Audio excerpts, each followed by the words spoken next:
السلام علیکم ویورز، آج میں لے کے آئی ہوں آپ کے ساتھ اپنی نئی کہانی جس کا نام ہے خزانہ۔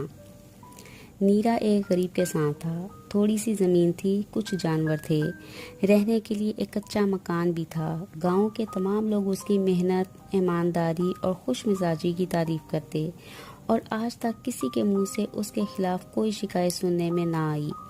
یہ بھی نیرا کی خوش قسمتی ہی سمجھو کہ جیسا وہ خود زندہ دل اور سیدھا سادہ جوان تھا، ویسی ہی اس کی بیوی نورا ہنسمکھ اور سگل لڑکی تھی۔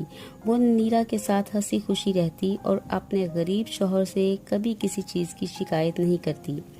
اسی طرح ہنستے کھیلتے دن گزر رہے تھے کہ یکایک نیرا میں تبدیلی آنی شروع ہو گئی۔ اب وہ کھیت کی رکھوالی اور جانوروں کی دیکھ بھال کے بجائے گھٹنوں میں سر دے کر گھنٹوں کچھ نہ کچھ سوچا کرتا۔ رات کو عجیب و غریب خواب دیکھتا، کبھی دیکھتا وہ کھیت کھود رہا ہے کہ اچانک اس کی کدال لوہے کی کسی دیگ سے ٹکرائی اور اس نے زمین کھود کر اسے باہر نکالا تو وہ منہ تک سونے سے بھری ہوئی تھی۔ کبھی دیکھتا کہ آسمان سے روپوں کی بارش ہو رہی ہے اور انہیں وہ بٹور رہا ہے۔ غرض اسی طرح کے خواب تھے جو اسے رات دن دکھائی دیتے تھے۔ ایک رات اس نے خواب میں دیکھا کہ ایک بڑے جلالی بزرگ اسے کہہ رہے ہیں کہ گاؤں کی شمالی جانب دریا کے کنارے جو نتھو دھوبی کی بنجر زمین پڑی ہے، اس میں ایک بہت بڑا خزانہ گڑا ہے۔ جا، وہ ہم تجھے بخشتے ہیں، مگر خبردار اسے کسی برے کام میں صرف نہ کرنا۔ نیرا یہ خواب دیکھ کر مارے خوشی کے اچھل پڑا۔ پاس ہی چارپائی پر نورا سو رہی تھی، اسے جھنجھوڑ کر جگا دیا اور آنکھیں اور حلق دونوں پھاڑ کر بولا، ارے نورا، ہم امیر ہو گئے، ہم مالدار ہو گئے، ہا، اب ہمیں محنت مزدوری نہیں کرنا پڑے گی، اب ہم بھی تحصیلدار کی طرح ایک شاندار کوٹھی میں رہا کریں گے، سینکڑوں نوکر ہوں گے، ہزاروں جانور ہوں گے، بس سمجھ لے نحوست کے دن ختم ہو گئے اور عیش کے دن آ گئے۔ آہا میرے بزرگ، میں کس منہ سے تمہارا شکریہ ادا کروں، تم تو سچ مچ ولی اللہ ہو۔ نورا تو اب کی جمعرات کو اس کی بزرگ کی فاتحہ ضرور دلانا، کیا سمجھی، اب ہم کسی کے دبیل نہیں۔ نورا بہت دنوں سے اپنے شوہر کی بدلی ہوئی حالت دیکھ رہی تھی اور جی ہی جی میں کڑ رہی تھی۔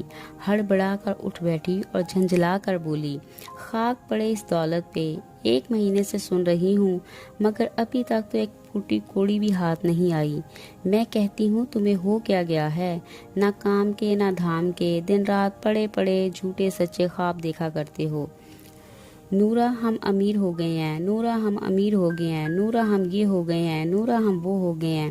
نیرا کو بڑا برا معلوم ہوا، جھڑک کر بولا، ارے تو گنواری کیا جانے قسمت کسے کہتے ہیں اور تقدیر کس چڑیا کا نام ہے۔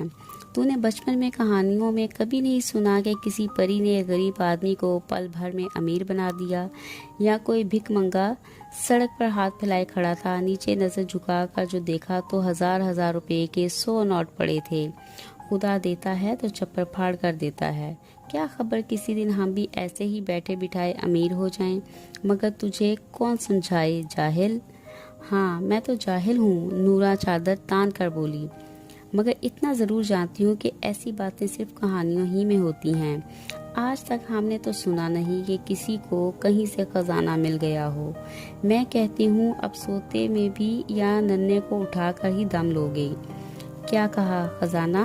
نیرا کو صرف ایک ہی دھن تھی، وہ پہلی باتیں سنی انسنی کر کے بولا، اری پگلی یہی تو بتانے لگا ہوں، مگر تو سنے بھی تو۔ ابھی خواب میں ایک بزرگ آئے تھے، فرماتے کہ کل سے تم بھنگیوں کے ذمہ دار ہو جاؤ گے۔ نورا ہنس کر بولی۔ نیرا غصے میں اکڑ کر بیٹھ گیا اور ننھی مٹھی بند کر کے بولا، بھنگیوں کا جمع دار، اری کمبخت، خزانہ وہ کہتے تھے کہ گاؤں کے شمالی جانب دریا کے کنارے۔ اور نورا نے جب ساری کہانی سن لی تو دانت پیس کر بولی، ستیہ ناش ہے اس کلموئی خوابوں کا، میں کل ہی پیر جھنڈے شاہ کے پاس جا کر کوئی تعویذ لاؤں گی، جانے کس کمبخت نے تم پر جادو کر دیا ہے۔ مہینہ بھر پہلے اچھے خاصے تھے، گھر کو گھر، بیوی کو بیوی اور بچے کو بچہ سمجھتے تھے، مگر اب دماغ ہی بدل گیا ہے۔ ذرا سوچو تو، اگر اسی طرح لوگوں کو خزانے مل جایا کریں تو سارے لوگ کام کاج چھوڑ کر ہاتھ پر ہاتھ رکھ کر بیٹھ جائیں، محنت کرو تو شاید مالدار ہو جاؤ۔ اس طرح خواب دیکھنے سے تو فاقے مروگے، ساتھ ہی مجھے اور اس ننھی سی جان کو بھی مارو گے۔ نیرا تن فن ہو کر بولا، لعنت ہو تم پر اور تمہارے جھنڈے پیر پر، مجھے بھی کیا سوجی کہ تجھ سے ذکر کر دیا۔ بندر کیا جانے ادرک کا سواد، تجھے تو جب یقین آئے گا جب میں سچ مچ دولت مند بن جاؤں گا، پھر دیکھوں گا تو کس طرح مجھ سے کہتی ہے کہ وہ لا دو، یہ لا دو، مت لا کر دینا۔ نورا انگلی نچا کر بولی، مجھے گری پڑی مفت کی دولت نہیں چاہیے، میرا بیٹا بڑا ہو کر کما کر لائے گا اور میں عیش کروں گی، جہنم میں جائے تمہارا خزانہ، فضول کی باتیں۔ سو جا، نیرا جھڑک کر بولا۔ اس نے سوچا اس کے منہ کون لگے، جاہل ہے یہ تو۔ رات بھر وہی خزانہ اس کی آنکھوں میں پھرتا رہا، اسے وہ رات کاٹنی دو بھر ہو گئی، جانے کب صبح ہوگی اور کب وہ جا کر خزانہ کھودے گا۔ جس زمین کا پتہ بزرگ نے نیرا کو بتایا تھا وہ نتو دھوبی کی تھی، جس سے مرے ہوئے 20 برس ہو گئے تھے اور اب وہ اس کے نکھٹو بیٹے کے قبضے میں تھی۔ 20 سال سے اس میں ہل نہیں چلا تھا اور اس میں بڑی بڑی جھاڑیاں اور کانٹوں والی جنگلی بیریاں اگ آئی تھی۔ کوئی شخص یہ زمین خریدنے کو تیار نہ تھا، مالک کو اتنی فرصت نہ تھی کہ وہ خود اس میں کھیتی باڑی کرتا۔ نیرا نے صبح اٹھتے ہی سب سے پہلا کام یہ کیا کہ اپنی جوئی ہوئی زرخیز زمین دے کر نتھو کے بیٹے سے وہ بنجر اور جھاڑ جھنکار والی زمین لے لی۔ لوگوں کو بڑی حیرت ہوئی۔ نتھو کا بیٹا سمجھا کہ نیرا کا دماغ خراب ہو گیا ہے یا وہ اس سے مذاق کر رہا ہے، مگر جب اس نے 4 بھلے آدمیوں کے سامنے لکھا پڑھی کرائی تو اسے اطمینان ہوا۔